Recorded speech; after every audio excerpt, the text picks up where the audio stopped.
Bueno, muchísimas gracias compañeras, compañeros.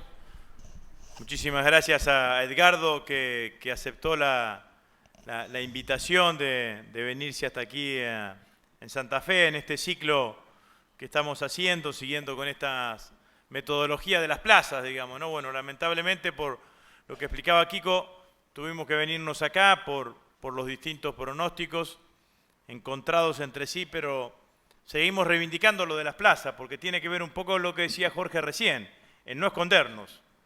Nosotros estamos dispuestos a dar el debate público, ¿no? El debate en donde sea y de cara a la gente, de cara a la sociedad, porque no tenemos nada que esconder.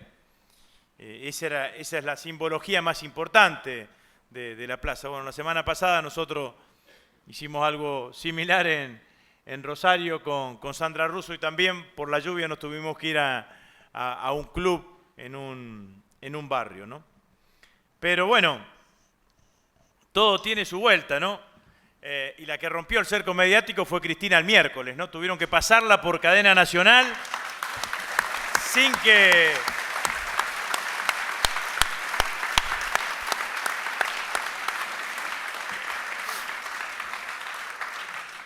que la hayamos pedido, ¿no? La verdad es que notable lo que sucedió el miércoles. A mí me parece que lo del miércoles representa muchas cosas, ¿no? Bueno, sin duda no hay otra dirigente política en la Argentina que pueda generar lo que genera Cristina.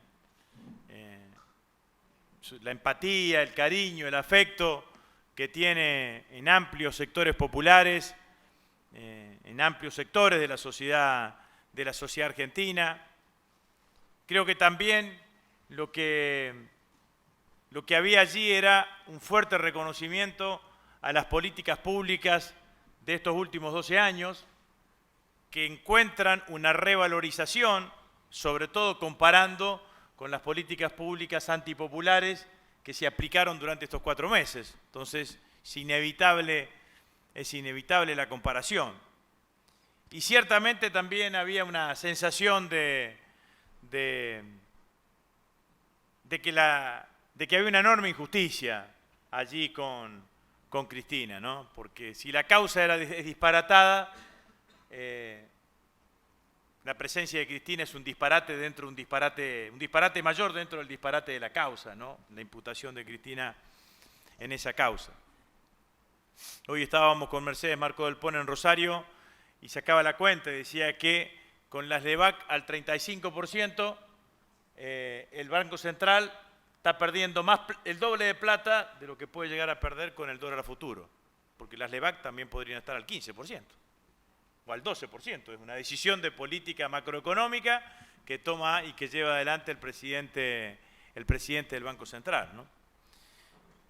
Pero sin duda que me parece que el discurso de Cristina es un discurso en donde no escapó a ninguna de los debates y dijo cosas que en la política argentina ningún dirigente político opositor se animaba a decir, o lo que lo decíamos, no tenemos la envergadura por ahí que Cristina le da.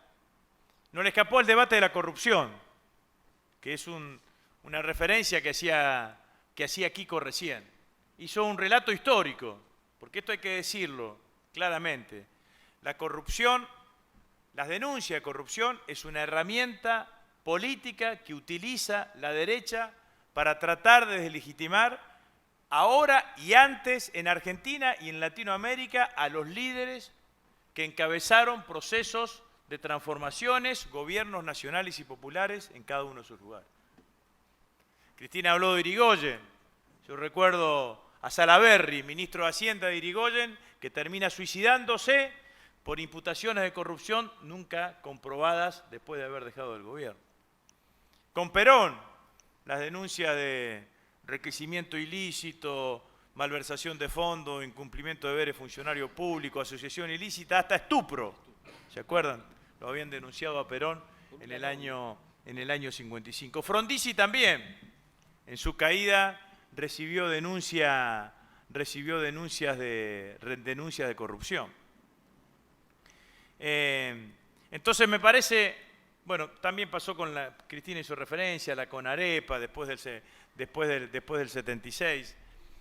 Entonces en eso nosotros tenemos que tener un poco de claridad, digamos, ¿no?, alrededor de este tipo de cuestiones. Porque no es casual esto que decía Kiko también sobre lo que sucedió con Evo Morales. Yo estuve con Evo en septiembre del año pasado.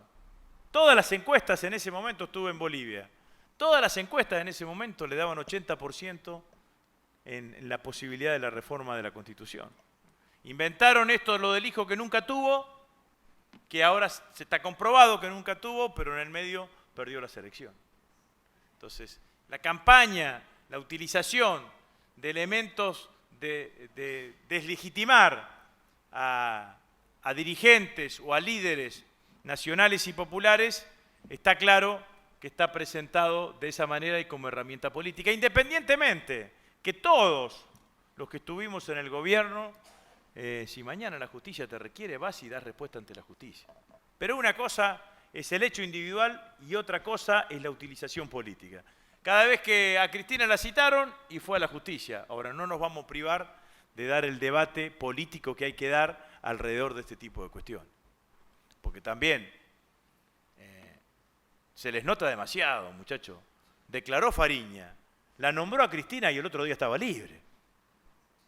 Se les nota demasiado en ese tipo de situaciones, ¿no? Yo en estos días, cuando hablo con algún periodista pseudo independiente o medio opositor, a nosotros, oficialista, entonces, para tratar de llevar adelante el reportaje, hago referencia a un artículo que escribió Julio Blanc, columnista de Clarín, el domingo hace 15 días. En ese artículo, que recomiendo que lo lean, se llama Pan y Circo. En ese artículo Blanc explicita la estrategia del gobierno. No va a haber pan para el pueblo argentino, porque todas las medidas económicas son medidas económicas antipopulares, tarifazo, depreciación del poder adquisitivo del salario, achicamiento del mercado interno, mayores niveles de desocupación, los pibes que van en busca de su primer empleo no lo encuentran, las empresas encuentran mayores costos para llevar adelante sus procesos productivos si tienen menos venta. Bueno, todo un escenario de esa característica describe y entonces el gobierno se prepara para darle al pueblo circo. El circo es inundarnos de denuncias de corrupción sobre a los dirigentes, funcionarios del kirchnerismo, obviamente todas aquellas que rozan o tocan a la presidenta tienen mayor nivel de difusión. Ustedes fíjense que Clarín, Nación, Infobae ponían un calendario, habían armado, de la cantidad de dirigentes que iban a ir a declarar a Comodoro Pi durante toda esta semana. Bueno, eso que es la admisión de una estrategia política y dicho y escrito en el boletín oficial del gobierno, que es el diario Clarín, obviamente que recibe un golpe medular cuando esa misma tarde de ese domingo se conoce lo de los Panama Papers. Lo de los Panama Papers, que en el único lugar del mundo donde no generó desestabilización en el gobierno es en la Argentina, producto de la cobertura que tiene el gobierno, renunció un ministro español, renunció el premier de Islandia, Cameron en Inglaterra tiene movilizaciones. Mirá que para que se movilicen los ingleses tiene que pasar algo grave, digamos, ¿no? Porque no se movilizan, salvo para ver al Manchester, digamos, algunos de los dos Manchester no se movilizan absolutamente. Ha tenido movilizaciones. Acá en la Argentina dicen está todo resuelto. Pero la verdad, compañeras y compañeros, que no está nada resuelto, sobre todo para ellos. Porque además de ser un papelón internacional y una vergüenza internacional, hay que ponerlo en el relato de magnitud. Está involucrado el presidente, está involucrada la familia del presidente, el padre del presidente, los hermanos del presidente. Están involucrados ministros del presidente, secretarios del presidente, secretarios de Estado del presidente, legisladores de Cambiemos, diputados de Cambiemos. está involucrado como si fuese una práctica habitual de determinados sectores de la sociedad argentina de tener cuentas offshore, que como mínimo se utilizan para evadir impuestos, cuando no, para licuar o tener un circuito de dinero obtenido en actividades ilícitas. Fíjense también qué contradicción, ¿no? Qué hecho singular.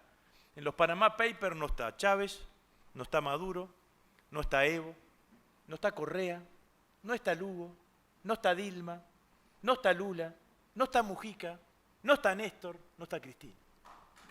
Está Macri.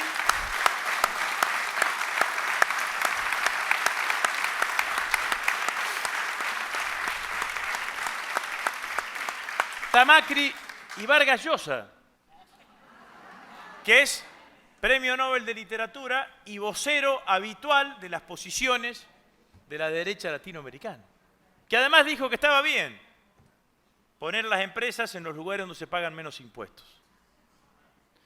Entonces, esa situación, porque lo corre en ese tema del pan y circo, en realidad era el lugar de decir, porque el trasladar la explicación era más compleja, digamos, ¿no? En realidad no tenemos que hacer todas estas cosas porque se robaron la plata, el kirchnerismo se robó la plata, entonces desde el lugar de altos niveles de honestidad. Bueno, eso ha quedado absolutamente, digo, para la gente, para la sociedad argentina, ha quedado claramente en cuestionamiento, porque no podés pararte más en ese lugar. Creo que también esas denuncias de corrupción que han tenido mayor intensidad, fíjense ustedes, porque nada es casual acá en la Argentina. A Jaime lo llevan preso el sábado antes de que aparezcan los Panama Papers. Y a este otro, a Lázaro Báez, 2 días después de que aparecieron los Panama Papers. Entonces, intensificaron esas denuncias con la idea de tapar 2 cuestiones: la crisis económica y la situación de los Panama Papers. Por eso la presidenta dijo, fueron a buscar la ruta del dinero K y encontraron la ruta del dinero M. Porque acuérdense ustedes, la Nata mandó al estudio de Fonseca, de Fonseca, mandó a hacer una investigación. En ese mismo estudio estaban abiertas las cuentas de estos. Quiero agregarle un parrafito también a los periodistas que tienen cuentas offshore, que además se paran en el lugar del púlpito para fiscalizarte y decirte lo que te quieren decir. Y no han dicho una palabra. Nosotros tenemos uno en la provincia de Santa Fe que se llama Alberto Lotuf de Rosario, que ni siquiera dijo una palabra. Una palabra. Socio del CONI Cherep, hoy funcionario del socialista. No sé, pero digo con claridad, digamos, ¿no? De que esto también funciona en determinados ámbitos. Y también digo, no hubo un periodista que diga nada de los periodistas, o muy pocos, que digan algo de los periodistas que tienen cuenta en el exterior. Porque si no, tampoco las cosas terminan siendo siempre para una mirada calificada en un solo lugar y en un solo sector. La presidenta dijo algo más también, que en la Argentina parecía haberse borrado, que es la historia de la destitución de la Corte de la mayoría automática. La Corte de la mayoría automática es destituida por el fallo que lo absuelve al grupo Macri de contrabando agravado. Ese es el fallo que desencadena la destitución de la mayoría, de la Corte de la mayoría automática. Entonces, este es el gobierno que hoy tiene la Argentina. No significa todo esto que sea un gobierno que no tenga fortalezas. De hecho, sus fortalezas están más del lado político que del lado económico. Porque también es cierto que hay que decir que le costó muy poco a Macri obtener resultados parlamentarios y ampliar y construir una coalición política que supera su coalición electoral. Porque todos los que teníamos expectativa, es decir, nosotros teníamos una fortaleza en el Parlamento, esa fortaleza no quedó demostrada. Al contrario, la votación a favor del acuerdo con los fondos buitre casi llega en las dos cámaras a los 2/3 de los votos. Votación ignominiosa, quiero decirlo con claridad, porque ese hecho, esa votación es el hecho fundacional del modelo económico macrista. Cada vez que los argentinos hablen de economía en los próximos años, vamos a hacer referencia a ese hecho. Y hubo compañeros nuestros que legitimaron esa votación.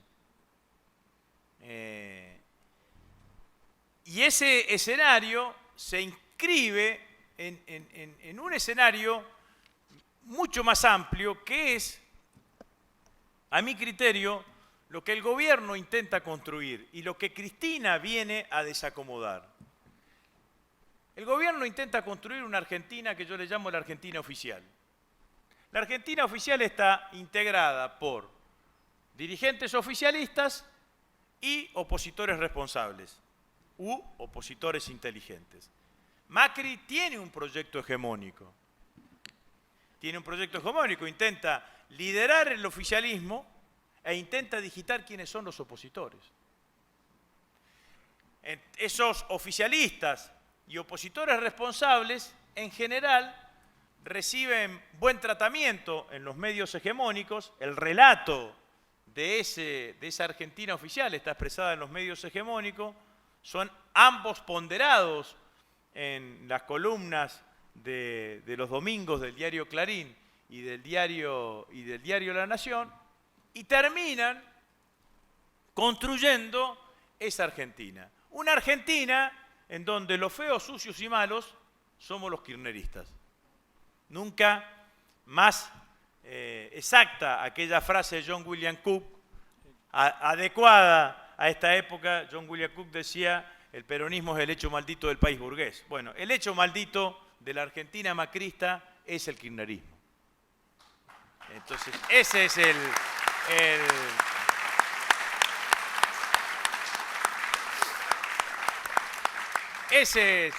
¿Qué queda afuera de esa Argentina oficial?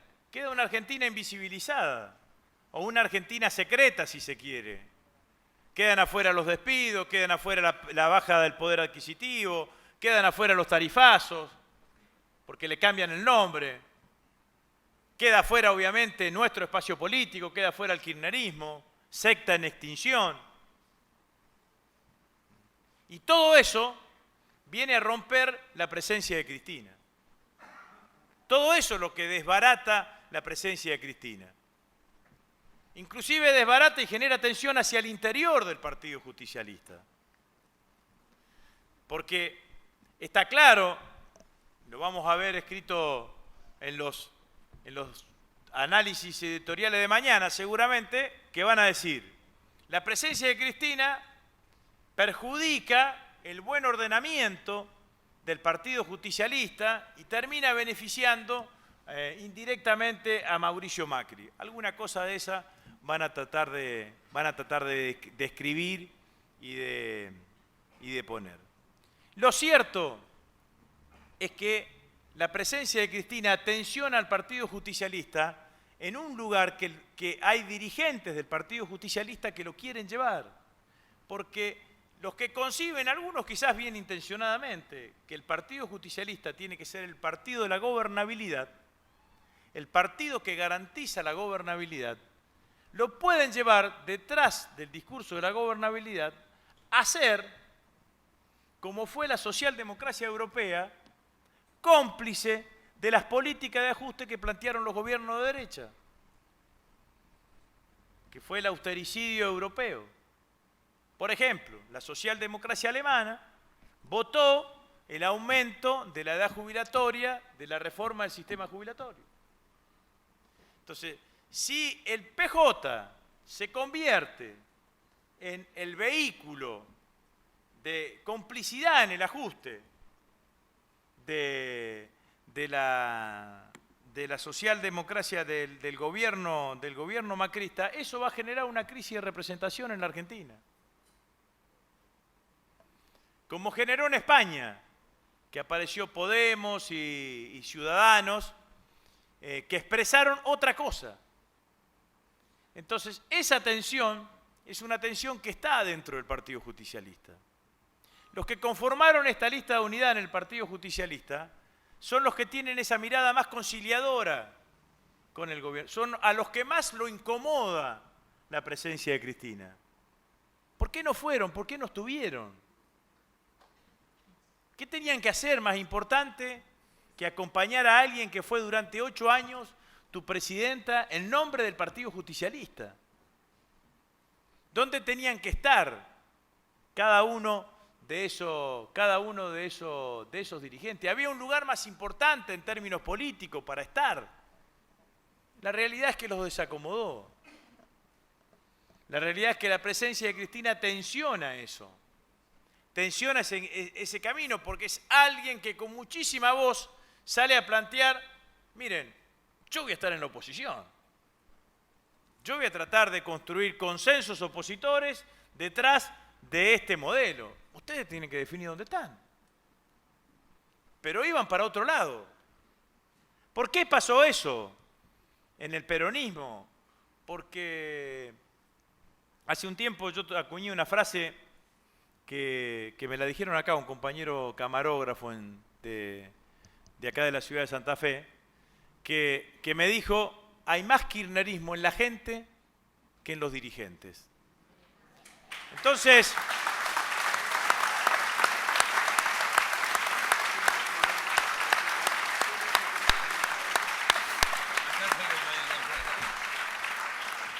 ¿quién fue el que me lo dijo? Allá, el compañero allá.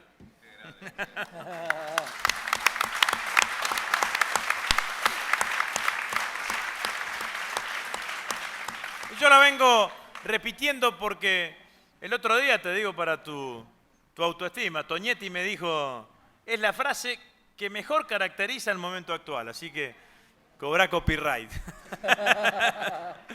Pero creo que eso es lo que expresa. Como la conducción de la lista del Partido Justicialista expresa un acuerdo entre dirigentes, no de la gente, entonces se expresó de esa manera.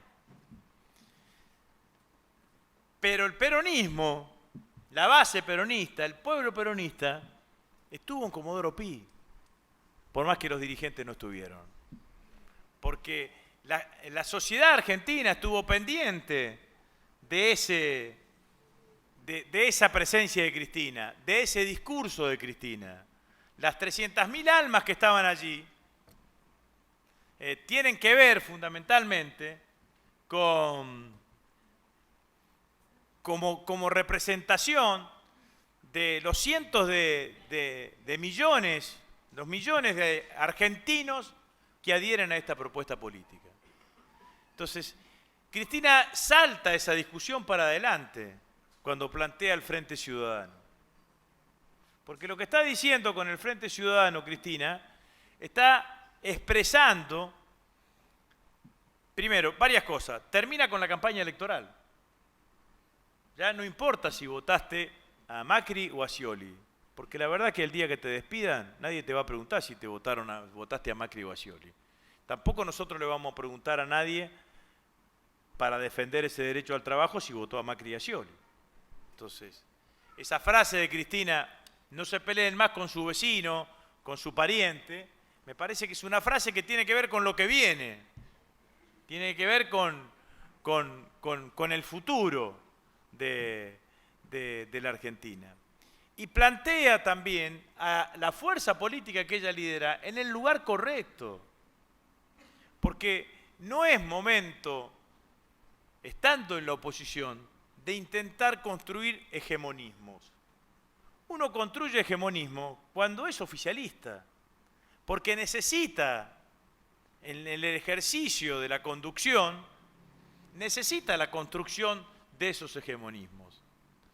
Es imposible tratar de construir hegemonía desde el lugar de la oposición. En la oposición lo que tenés que construir es consensos. Entonces lo que dice Cristina es, tomemos un punto básico de consenso, mínimo de consenso. Cristina expresó, dijo, hay que preguntarle si estás de acuerdo que antes estábamos mejor que ahora, nada más. Independientemente de a quién votaste, de dónde votaste, de cómo sea.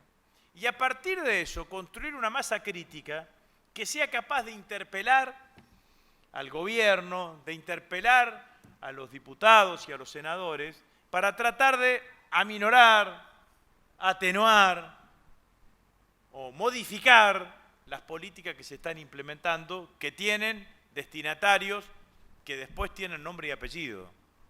Los que pierden el trabajo son argentinos y compañeros que tienen nombre y apellido y que uno tiene la obligación de tratar de que esa situación no se genere independientemente de la descripción política que uno puede hacer. Entonces me parece que esta ruptura del cerco mediático por parte de Cristina lo hizo de la mejor manera posible. Describió lo que estaba pasando y planteó una propuesta hacia el futuro. Planteó hacia dónde tendremos que caminar. Yo hace tiempo que vengo diciendo, Edgardo me hacía recordar que cuando estuvimos en enero en Rosario, lo dije que sentía que los últimos años habíamos estado muy encerrados entre nosotros, que habíamos hecho mucha política entre nosotros, que nos habíamos acostumbrado a aplaudirnos entre nosotros y nos habíamos olvidado un poco de los otros. Cuando uno sale a construir consenso con los opositores, opositor, sale, como decía Néstor, con su verdad relativa, no con tu verdad absoluta. No tratás de imponerle tu verdad a otro, tratás de ir con tu verdad para que sea mejorada con las verdades de los otros. Y que eso vaya generando síntesis que después tendremos que ser capaces de representarlas en términos electorales o no. Tampoco el Frente Ciudadano está hecho en clave electoral. ¿Cómo se expresa eso? Si en una, dos, tres o en ninguna expresión electoral, será motivo del proceso que así se lleve adelante. Pero ante el hegemonismo macrista, lo que hace Cristina es tratar de plantear consensos opositores antagónicos a ese hegemonismo. Entonces lo que hay que salir a construir con humildad, con respeto por el otro, con hablar mucho, pero también escuchar mucho. El ejercicio de la oposición es escuchar mucho. Cuando uno está en el gobierno, quizás hay que hablar más que escuchar, porque tenés que estar explicando permanentemente lo que estás haciendo para tratar de construir esa hegemonía, tratar de construir ese consenso a favor de tu gobierno. En el caso de la oposición, lo que hay que hacer es escuchar mucho al pueblo. ¿En qué lugar está el pueblo? Yo sé que cuando uno se dice esto, yo que lo vengo diciendo con los compañeros hace mucho tiempo, bueno, también te dicen, bueno, cada vez que quiero hablar con alguien que no nos votó o que está en el medio, lo primero que te dicen, bueno, pero ustedes son todos chorros. Digamos, ¿no? Este es el discurso con el cual te inhabilitan la posibilidad de seguir debatiendo. Bueno, me parece que hay que también dar el debate alrededor de eso. Entonces, las responsabilidades individuales de cada uno de los que fuimos funcionarios son responsabilidades individuales de cada uno.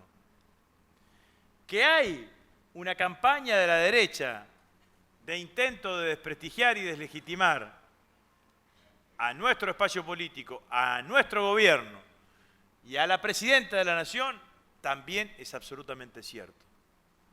Porque esto es así, compañeras y compañeros. Nosotros estamos acá en ATE. En los 90, cuando vino la privatización de las empresas públicas, lo primero que instalaron era que todas las empresas del Estado eran corruptas. Entonces, como instalaron que las empresas del Estado eran corruptas, había que privatizarlas. Entonces, si instalan de que lo que hicimos durante los 12 años tenía como único motivo, porque este es el discurso, el único motivo, la corrupción, entonces te deslegitiman los objetivos con los cuales vos gobernaste. Y nosotros no hicimos la asignación universal por hijo, ni el plan Procrear, ni ninguna de las decisiones que tomamos para corromper, mucho menos. Entonces eso lo podemos defender globalmente, en términos generales. Que no nos dejen impugnar, como como decía Jorge recién, que no nos dejemos impugnar nuestra gestión de gobierno por una acusación absolutamente generalizada. Menos aún de un gobierno que ha mostrado o que ha sacado a la luz que es una práctica habitual de los sectores altos de esta sociedad la fuga de divisas.